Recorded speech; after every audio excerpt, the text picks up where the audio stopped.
भैया भैया। क्या हुआ लक्ष्मण? इन फूलों को छोड़िए भैया, शस्त्र उठाने का समय आ गया है। आज मैं उसे जीता नहीं छोड़ूंगा। क्या बात है लक्ष्मण, कौन आ गया? आपका चहेता भरत। क्या भरत आया है? कहाँ है? अयोध्या का राजा भरत अपनी चतुरंगी सेना के साथ चित्रकूट आ रहा है। अपनी सूर्य पताकाएं लहरा रही थी। इसका अर्थ है वो अपनी पूरी शक्ति के साथ आक्रमण करने आ रहा है। आक्रमण? किस पर?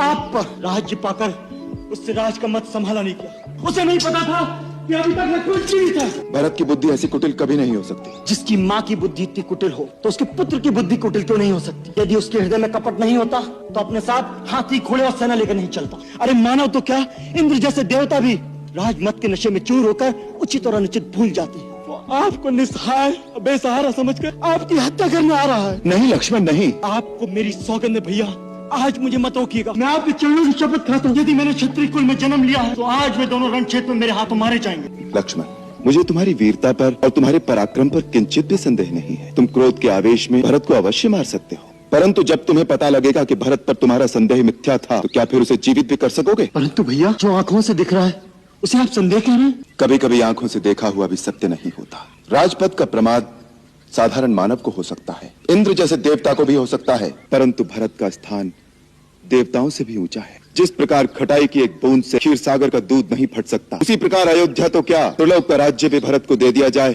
तो भी उसे राजमत नहीं हो सकता। परंतु यदि भरत के मन में पाप हुआ तो, यदि उसने प्रहार किया तो उसी को प्रहार करने दो। वो हमारा राजा है, हम अपने राजा के सामने शस्त्र नहीं उठाएंगे। भैया भैया भैया, मैं आपकी शरण में आ गया हूँ। भैया आपकी शरण में आ गया हूँ।